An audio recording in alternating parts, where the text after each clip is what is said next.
Selamat datang di Elven Podcast Cerdas Berkarakter. Nah, hari ini pada kita ngetek hari ini nih guys, kita tuh ngetek pada tanggal 9 Agustus 2024. Nah, teman-teman tahu nggak sih ini tuh mendekati hari apa? Kita mendekati kepada Hari Kemerdekaan Indonesia. Dan pas banget kita juga bakal bahas kemerdekaan dengan narasumber yang bisa dibilang sangat mumpuni soal kemerdekaan tersebut. Kita kedatangan Bu Wiwit Mufiha, SHMPD, sebagai guru PPKN di SMA 11 Kota Bekasi. Halo Ibu. Halo juga. Apa kabar nih Bu? Alhamdulillah baik-baik saja, luar biasa. Mantep deh Ibu. Ini kita mau bincang-bincang sedikit ya Bu soal kemerdekaan. Boleh. Tapi sebelum kita masuk ke topik yang lumayan berat, sebenarnya di sini aku rada salfok. Ibu ini ya sarjana hukum. Betul. Nah, itu kok bisa tiba-tiba jadi guru PPKN sih, Bu? Kan biasanya kalau sarjana hukum tuh jadi pengacara, jaksa, atau semacamnya. Kok Ibu tiba-tiba belok jadi guru PPKN? Boleh cerita-cerita dong, Bu, perjalanannya gimana? Oke, kenapa sarjana hukum jadi guru PKN? Karena dulu awalnya sebenarnya yang pengen jadi guru itu ibu saya.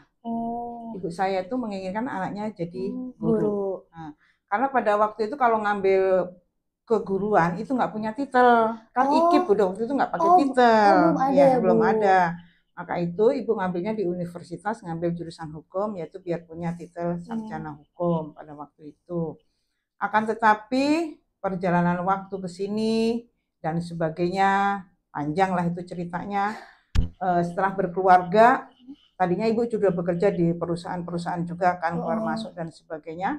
Tapi akhirnya setelah berkeluarga, saya pengen punya kegiatan yang tidak banyak menyita waktu dalam keluarga, karena udah punya anak dan sebagainya.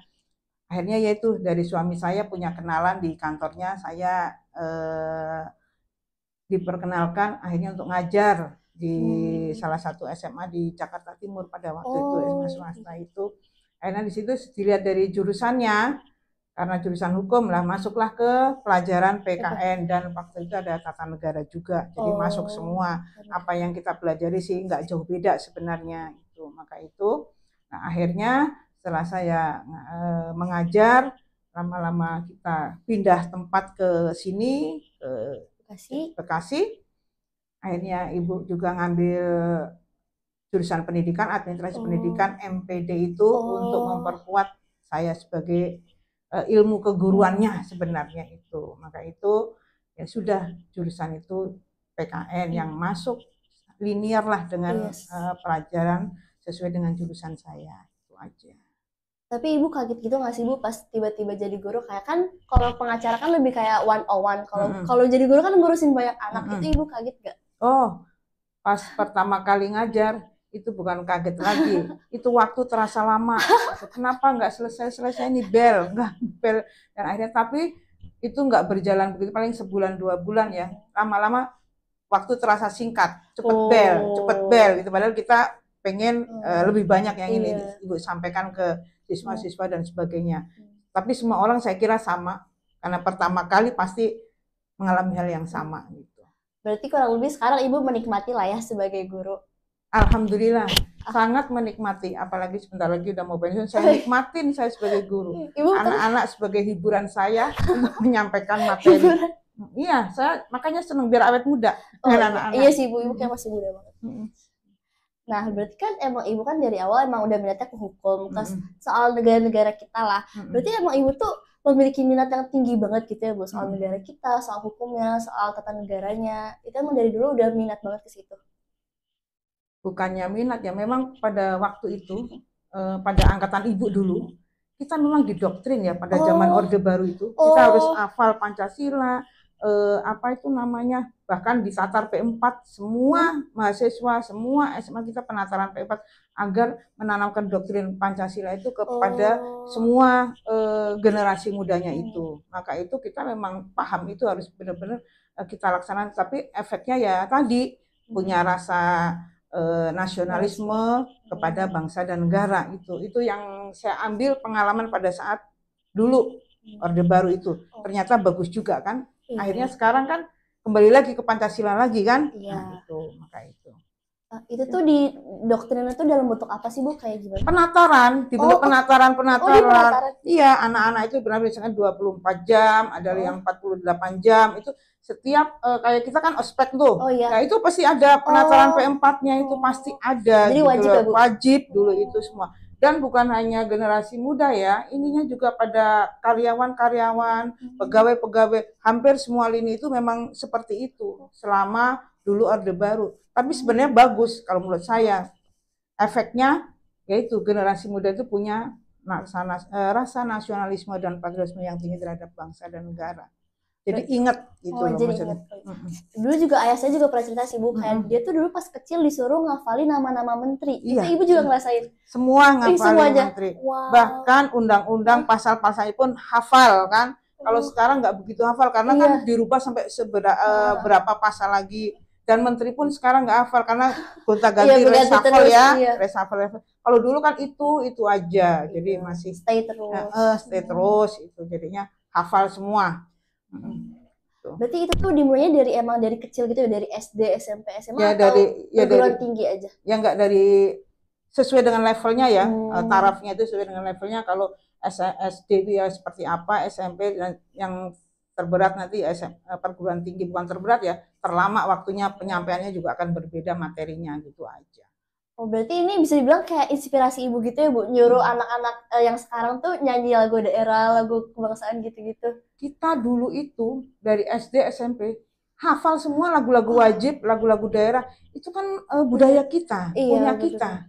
Jangan sampai seperti yang sudah kejadian lagu Rasa Sayang Sayange, apa lagu apa diklaim oleh Malaysia, tapi kita sendiri memang tidak bisa menyanyikan. Jadi kita nggak bisa membuktikan. Contohnya batik aja deh. Batik dulu diklaim Malaysia, kenapa kita menang? Karena kita tahu cerita awal mula kenapa batik itu warna coklat. Malaysia tidak bisa menjelaskan warna coklat itu. Kalau kita bisa, warna coklat ternyata warna tanah. Nah, maka itu kita di hukum internasional kita menang kan, dipatenkan menjadi Indonesia itu. Maka itu generasi muda sekarang jarang sekali kan yang apa lagu-lagu wajib. Iya sih. Jarang banget. Cuma 1, 2, 3. Iya, tapi kan itu kan dari 36 paling 6 orang 10 orang kan, yang lain mangap-mangap doang deh gitu, maksudnya gitu. Saya kadang-kadang prihatin, itu lagu kita, warisan kita, dan itu maknanya kan dalam bagi bangsa dan negara kita gitu loh, maksudnya gitu. Iya sih Bu. Itu aja. Nih ya guys, fun fact, kalau di mata pelajaran Bu Week itu tuh kita kalau misalkan melakukan kesalahan atau gimana, kita tuh gak dihukum, gak dimarahin, tapi kita disuruh nyanyi lagu daerah. Dan itu tuh kayak awalnya lagu kan kayak nasional, lagu nasional kayak awalnya deg-degan, tapi lama-lama kayak iya jadi hafal semuanya. Karena tuh rata-rata kalau anak muda tuh cuma hafal sebait 2 bait doang Bu, tapi kayak oh ya fullnya kayak gimana ya, lebih hafal lagu Korea, lagu Inggris gitu-gitu. Jadi kayak ini keren banget sih Bu Week ini. Nah, kita lanjut ke pertanyaan intinya di Bu. Gimana sih cara Ibu memaknai kemerdekaan? Cara Ibu memaknai kemerdekaan ya, yang Ibu pelajari dulu, yang Ibu ini. Kemerdekaan adalah merupakan titik awal berdirinya suatu negara. Karena negara baru dikatakan negara apabila dia sudah merdeka. Yang kedua, kemerdekaan merupakan pintu gerbang suatu negara. Awal mulainya.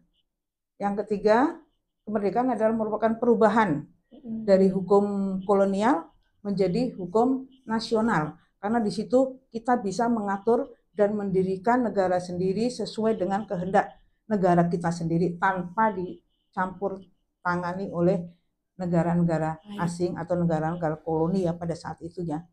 Jadi kalau belum merdeka belum dikatakan suatu negara. Itu kan syarat utama berdirinya suatu negara merdeka. Lalu pendapat Ibu soal gimana sih cara kita supaya bisa menjaga dan mempertahankan kemerdekaan ini? Kan kita udah lumayan lama nih. Gimana sih cara untuk mempertahankannya gitu? Cara mempertahankan kemerdekaan ini satu jelas kita sebagai generasi muda apalagi pelajar minimal satu ya mempelajari sejarah lah minimal tahu. Ya, itu kan menanamkan rasa nasionalisme. Kedua, mengisi kemerdekaan itu bukan hanya mempertahankan tapi harus diisi. Diisi sesuai dengan apa? Dengan profesi, dengan kemampuan kita masing-masing. Berjuang. Jadi waktu kita jangan terbuang sia-sia, apalagi yang sekarang dan sebagainya. Pada zaman sekarang teknologi ini cenderung banyak anak-anak yang mager, main game, membuang-buang waktu dan sebagainya. Itu untuk dirinya sendiri aja enggak, gimana mengisi kemerdekaan untuk bangsa ini, jelas enggak, jauh dari apa bahasa ininya, jauh dari panggang ya, apa itu bahasa istilahnya itu ya, itu ya seperti itulah, maksudnya seperti itu. Jadi harus diisi dengan hal-hal yang positif, yang berguna, kalau yang berguna. Kalau kita belajar yang bener lah gitu. Kalau saya sebagai guru, jadi guru yang bener lah minimal itulah. Kalau pedagang yang bener lah minimal, nggak usah nimbangan. Kalau jadi pejabat yang bener lah, nggak usah korupsi, misalkan seperti itu dan sebagainya lah. Itu cara mempertahankan negara agar negara ini juga eksis. Kalau mempertahankan, misalkan TNI tugasnya kan mempertahankan wilayah-wilayah kita. Semua polisi mengamankan masyarakatnya. Kita warga negara yang mensupport lah sebagai pendukung secara umum, itu kita harus mensupport semua apa yang sudah ditentukan oleh negara. Kan negara punya aturan, kita melaksanakan. Betul, jangan malah di otak-atik ya Bu aturannya. Iya, aturan harus tetap dilaksanakan. Jangan hanya slogan saja akhirnya gitu. Ya, setuju. Nah, dengan apa yang Ibu paparkan tadi, menurut Ibu kira-kira udah dilaksanakan belum sama Indonesia? Dilaksanakannya sudah. Kalau menurut Ibu dari berbagai segi sudah. Cuman maksimalnya, maksudnya keseluruhannya ya kita tahu sendiri lah, masih di sana sini masih banyak kekurangan. Wajar, bukan negara kita saja, negara lain pun sama. Semua perlu proses gitu loh. Perlu pendewasaan, perlu mengarah ke yang lebih baik gitu. Semua sudah dilaksanakan, tapi ada bidang-bidang tertentu misalkan yang masih kurang. Contohnya bidang ideologi kita nih, pemahaman, apalagi kita diserang oleh ideologi asing yang masuk ke Indonesia. Kalau kita nggak kuat bentengnya, kita akan terbawa.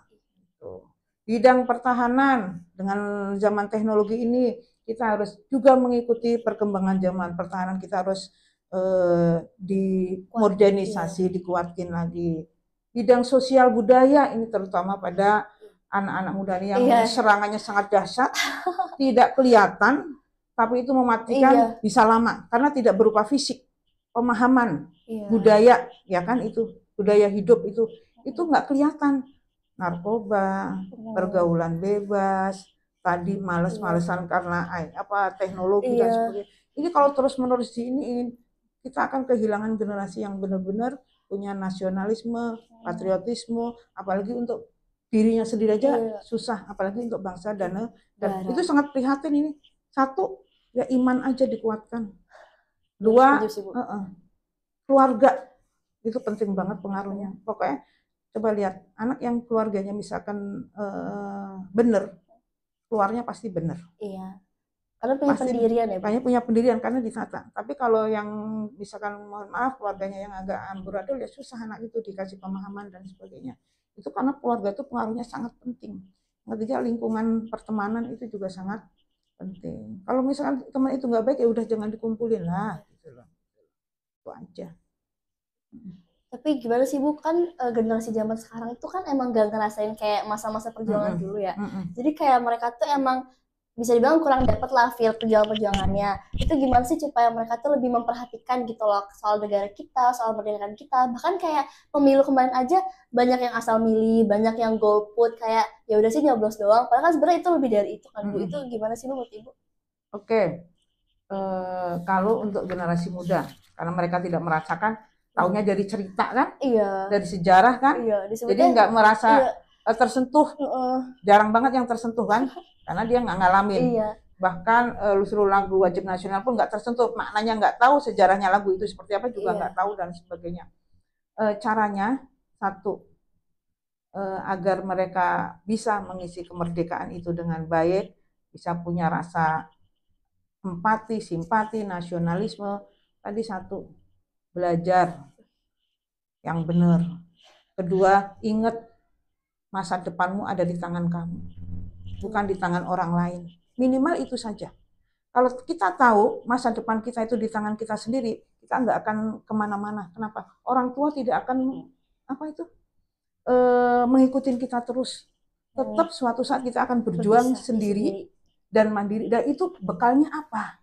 Minimal itu aja. Apa yang akan kamu banggakan untuk nanti? Bukan hanya banggakan untuk kamu hidup di masa depan itu tanpa orang tua. Kalau mikir itu, anak pasti mikir. Tapi kalau nggak mikir, pasti nggak akan mikir. Minimal mikir untuk diri sendiri saja dulu deh. Kalau bangsa dan negara nanti dulu pasti akan mengikuti kok. Gitu. Kalau untuk diri sendiri aja nggak ada perjuangan, bagaimana? Dan perjuangan itu bisa, lu tadi kembali lagi, kita kan berpancasila, satu ketuhanan yang besar. Kita beriman kan? Ingat perintah Tuhan kan? Tentang kebaikan kan? Untuk berjuang juga untuk diri sendiri. Otomatis bangsa dan negara akan maju. Kalau punya warga negara yang konsisten, yang baik, yang mau berjuang untuk dirinya sendiri, pasti nama bangsa dan negara akan terangkat karena punya warga negara yang cerdas-cerdas. Kecuali anak itu yang sudah ekonominya pas-pasan, belajarnya males, pelajaran ini nggak masuk, pelajaran ini nggak masuk, gimana? Tapi beda, ada beberapa anak ibu juga mengakui yang bagus, ininya motivasi untuk belajarnya tinggi. Sesuai kalau kita belajar, generasi muda kan pelajar ya ibaratnya. Ya belajarlah itu yang sungguh-sungguh. Jangan mikir yang lain dulu, karena belajar itu perjuangan masa depan. Gak ada lain. Belajar, belajar, belajar. Ilmu akan merubah nasib kamu. Ilmu akan merubah kemiskinan. Termasuk bangsa ini. Kalau berilmu, bangsa ini tidak miskin lagi. Gitu loh. Itu aja. Jadi emang belajar itu sepenting itu ya Bu. Tapi gimana kalau misalkan cara belajar mereka salah gitu Bu, kayak malah menyontek gitu. Karena kan Bung Karno pernah bikin quotes gitu kan Bu, kayak perjuangan beliau tuh lebih mudah gara-gara melawan bangsa asing. Tapi kalau kita sekarang ini lebih susah gara-gara kita tuh melawannya bangsa kita sendiri. Nah itu gimana Bu, dengan persaingan yang gak sehat, itu nanti gimana menurut Ibu? Oke, belajar tadi kan nomor 1. Iya. Masalah nyontek itu kan karakter seseorang. Orang ditungguin juga nyontek, tapi ada orang yang gak ditungguin juga gak nyontek. Karakternya emang dia sudah jujur gitu. Karena Ibu pernah menemuin ada salah satu siswa, hampir semua nyontek. Siapa yang nggak nyontek diangkat tangan. Bener, anak itu memang jujur, nggak pernah nyontek. Emang ada karakter itu.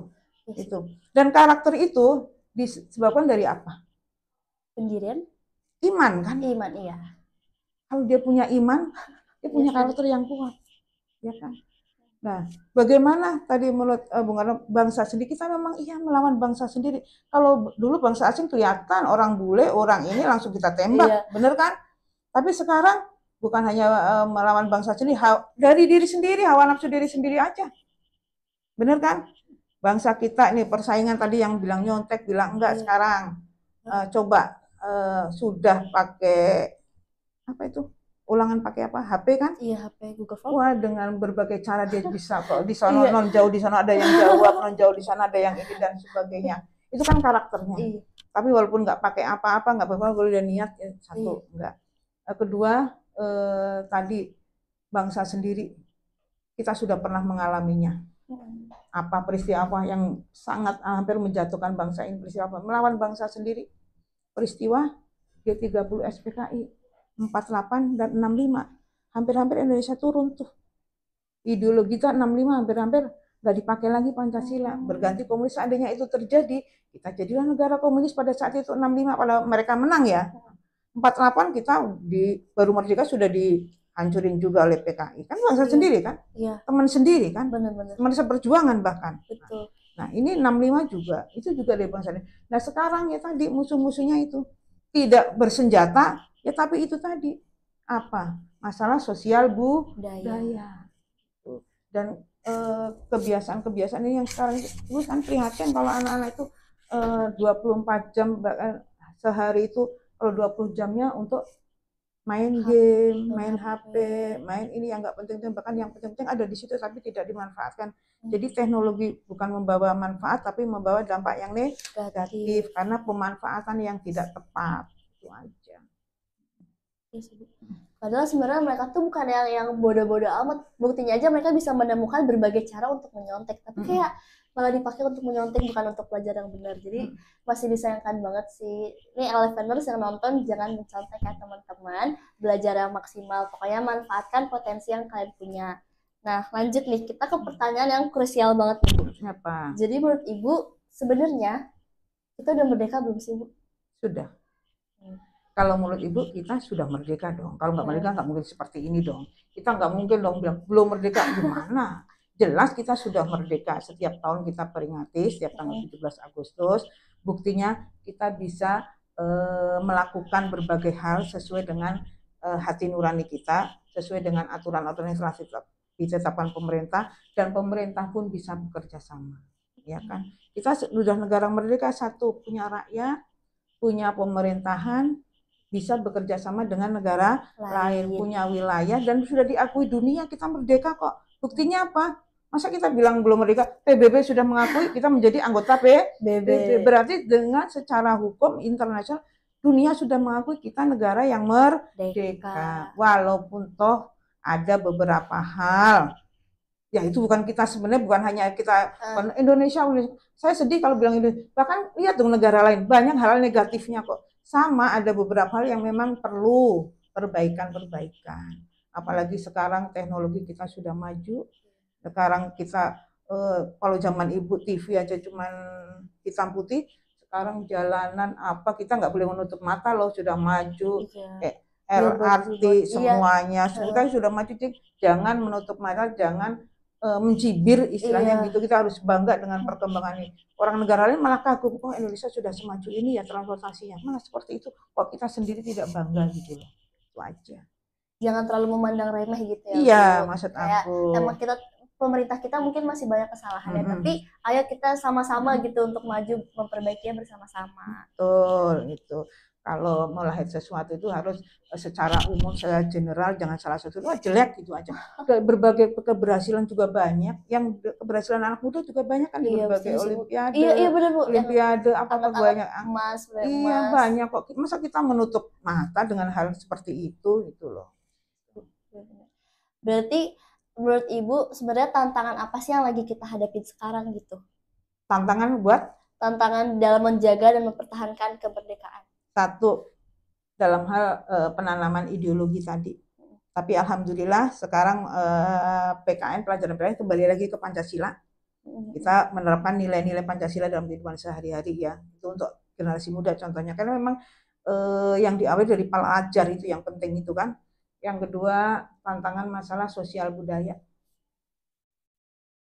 Anak-anak kita semuanya berkiblatnya ke Korea, asing, budaya asing. Inggris, kita tidak berkiblat membanggakan negara sendiri. Masalah pertahanan sekarang tidak hanya berupa fisik, tapi pertahanan berupa teknologi IT bisa semuanya biasa apa cyber.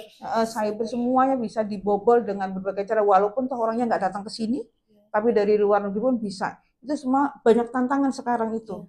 Tinggal kitanya, makanya alhamdulillah negara kita sudah sedemikian rupa berupaya meminimalisir tantangan-tantangan tersebut dengan berbagai cara itu tadi yang sudah dilakukan. Nah, kita nyampe ke pertanyaan terakhir nih Bu. Kira-kira apa harapan Ibu nih untuk Indonesia? Karena kan bentar lagi kita bakal merayakan Hari Kemerdekaan. Apa harapan Ibu untuk Indonesia ke depannya? Harapan Ibu untuk Indonesia, semoga satu, karena Ibu sebagai guru, murid-murid Ibu semuanya khususnya di SMA 11 bisa pada sukses, amin, berhasil ya ke depannya, dan dimudahkan segala urusan dan dimudahkan dan dilancarkan segala urusannya. Untuk Indonesia mudah-mudahan lebih aman, lebih maju, semua hukum yang berlaku diberlakukan dengan baik. Amin. Ayo semuanya kita mengucapkan amin. 1, 2, 3, amin. Oke.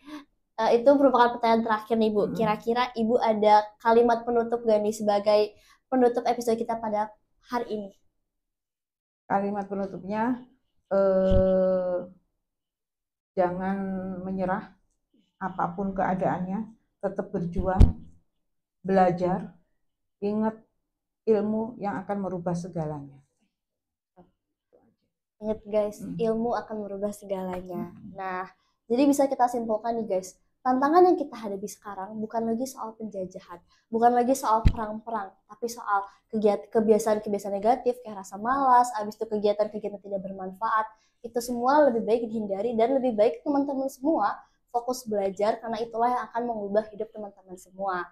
kita semua bisa mengambil kesimpulan yang sama bahwa tantangan yang lagi kita hadapi ini ya teman-teman, bukan lagi soal penjajahan, bukan lagi soal perang sana sini yang merusak fisik dan juga sebagainya, tapi kita lebih ke bagaimana cara kita bersikap, gimana rasa malas yang terus menghantui, terus kita yang lebih condong ke kegiatan-kegiatan negatif padahal itu juga tidak bermanfaat.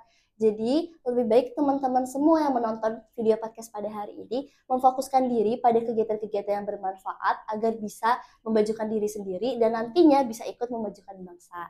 Demikian podcast pada hari ini. Terima kasih banyak kepada Bu Wiwik. Sangat membuka wawasan banget, apalagi soal yang pemerintah tadi benar-benar mantap banget. Dan semoga teman-teman Eleveners juga bisa terbuka nih soal wawasannya. Dan karena podcast hari ini bakal di-upload mendekati 17-an, semoga teman-teman bisa menang makan lomba kerupuknya. Oke? Demikian podcast pada hari ini. Jangan lupa like, comment, share, and subscribe. Dan sampai jumpa di episode selanjutnya. Eleven Podcast, cerdas berkarakter.